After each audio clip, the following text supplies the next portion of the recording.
Howdy folks, Mountain View Russell here in Mountain View, Arkansas. Just want to give an update. Seems like I'm doing updates on Sunday, so we'll call it the Sunday update. I just don't have time to update more often, and I would probably bore people anyway. But it's pretty exciting to me. I know it doesn't look very exciting, but I've got my water in and running. So I've got my pump down here. It's going to be underneath the bed, be accessible. All my DC is still temporary. In fact, when I was testing it today, I'm running on these little tongue batteries that they put in for the trailer brakes and stuff, and this pump just wore that thing out. I also had one up front on my shower box, and it wore it out. I was just testing too much, and so I thought my shower box was broke, but turns out it just didn't have any battery.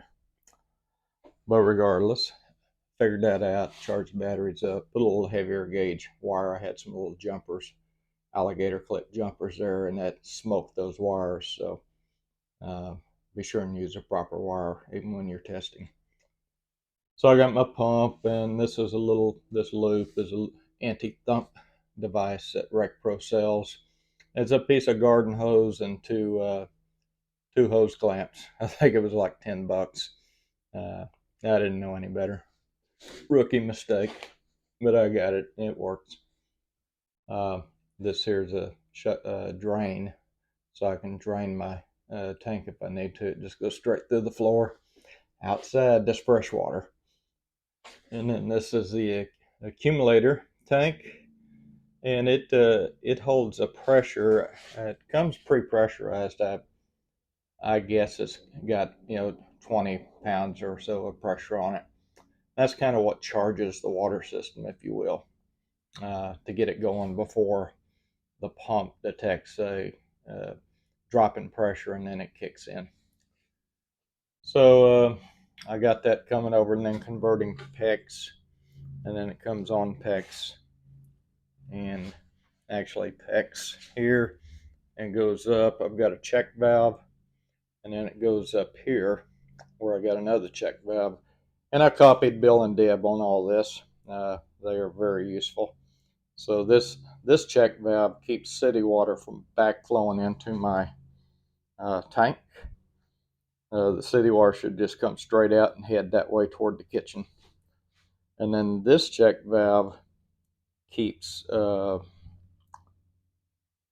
this check valve keeps city water from getting into my pump system. This check valve keeps my pump from pumping into city water, so my tank water would not go back into city water. It's not as complicated as I'm making it sound. And then that's my vent going outside. That's my fill. I used one of the uniseals to put it in the side. This is the fill that comes already on the tank, and I couldn't use it just for its position, and it's leaking. I put Lexol on that, on Lexel on that little red plug, pushed it in there, and then dropped a couple of screws through it, and it's still dripping. So anybody got any good ideas, let me know. I'm thinking maybe a rubber plug that fits that tightly, and then put some sealant on it. I also sent an email to RecPro. We'll see if they respond, see if they have a solution. So that's the freshwater tank. That's eventually going to be our little couch. I got to get working on that next because I got to order some custom cushions, and they've got like a 5-week lead time. That's our sensors. I got them on the end of the tank here, and I've tested all the sensors. Everything's working.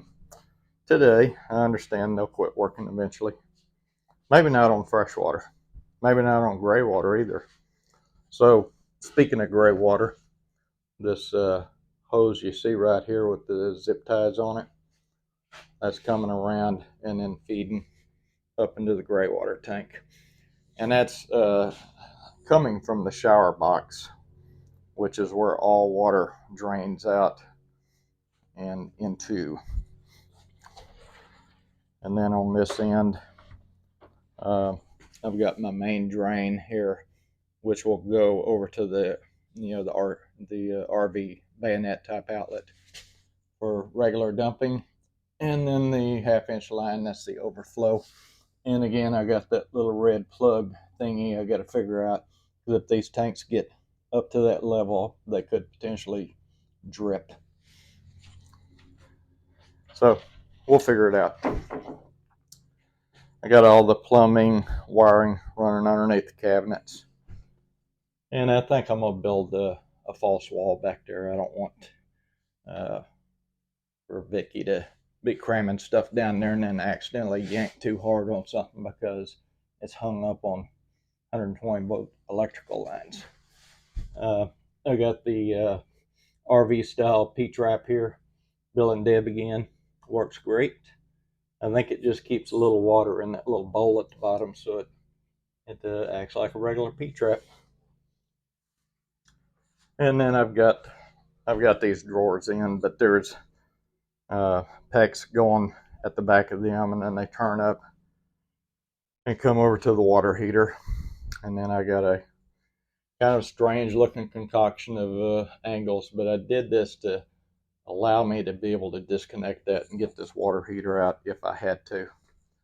Sorry about the light here, but let's see if I can get some more light on it. There you go. So I put shark bite valves on both lines because they could be disconnected. And so disconnecting them would allow me to take it out without cutting the pegs. You may be able to just ratchet these fittings, and it might spin in the pegs, but I don't know what that does to the integrity of the connection if you start spinning stuff around in there. So I chose to go with shark bite there. Standard is just to put a valve on the cold water. You don't really need one on hot, but again, I did that so I could take the tank out. My pop-off valve, I've still got to route that. That's going to go down to the floor. And then down here, and I got a mess of wires. It's all temporary again. This is my shower box that the kitchen sink, the bathroom sink, and the shower all drain into. Got me a little homemade Y there. You have to get creative routing this stuff. And so when that fills in there, it lifts this float up on the left, and when it reaches top, that little pump clears the box out, and it does a good job. This thing's pumping about 15 feet away, and it empties that box out in about a second. I suspect some of the water stays in the line, in low spots, but it's fresh water or gray water. It's not like it's Blackwater. Speaking of Blackwater, that's all underneath this floor, and the commode is the only thing that will go to it, and that goes directly outside from underneath. Nothing black mixes with this. So that's all hooked up and working. Got the shower. This was pretty exciting to be able to turn on the valve and have water coming out. I haven't plugged the hot water heater in. I didn't see a reason for that, but it's just cool to have water here. And this is coming from the onboard tank. I've tested city water as well. Everything works. No leaks. I had one leak initially, and I forget what it was. Oh, it was one of the hose clamps on this freshwater tank, that very bottom. Actually, the freshwater line, I didn't have it snug down enough. Had a little drip. So anyway, exciting weekend for me to get the water flowing. I just got to clean all this up now and get everything buttoned up and put away. This is my sensors. As you can see, I've got it all temporary. So, I got my battery. Whoops, pressed them all there. Battery's full. There's my fresh water. That's my black. It's empty. There's my gray water. It's third full. Yep.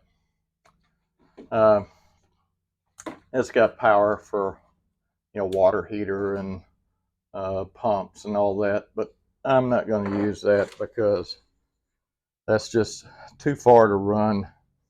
That would send. This is the where is it?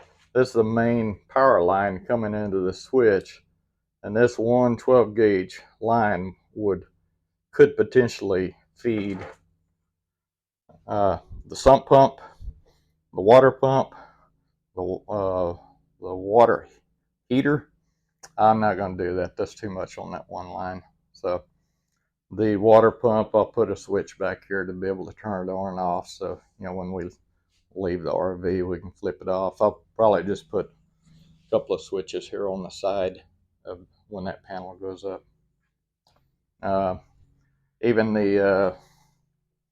this sump pump here, I may put that on this switch because I got the power. This is my main power here coming in for that. It's just not wired up yet. I'm just going direct to the battery right now. Actually reading Rule's book, which I didn't do before I pulled the wire. I should be running about a 10 gauge for the distance from the batteries, but we'll see if it becomes a problem. I'll have to keep an eye on it. The good news is nothing's pulled through the walls, so I could just pull a 10 gauge wire from the back, following the same path, and just terminate that one. Just be a dead wire, and then I'd have me a 10 gauge in here. So that's the cool part of building your own cargo trailer, is you can do what you want when you want. Speaking of power, like I said, I'm just using all these temporary batteries. I did order a DC power system earlier this week. I actually went ahead and went with the solar package just because it wasn't that much more than just buying the inverter and the batteries. So I got a package from Sun Gold Power. Marvin on Bill and Deb's I Ride Tiny House YouTube channel. I had a call with him several months ago, just picking his brain, and he gave me a lot of good information. He did mention Sun Gold if I were to buy an inverter independent. He's not endorsing this solar package I got, but he did speak of the inverter being a good inverter. So anyway, that's what I bought. It's got a 3,000 watt inverter that should, and a couple of 100 amp hour batteries, give me 200 amp hours. If I were full time, and that probably wouldn't be enough, but we're not doing that. This is just weekend music festivals. Anyway, enough jabbering. You'll see all that as I make progress and get it in. So that's it for this week. Appreciate you watching. Talk to you later.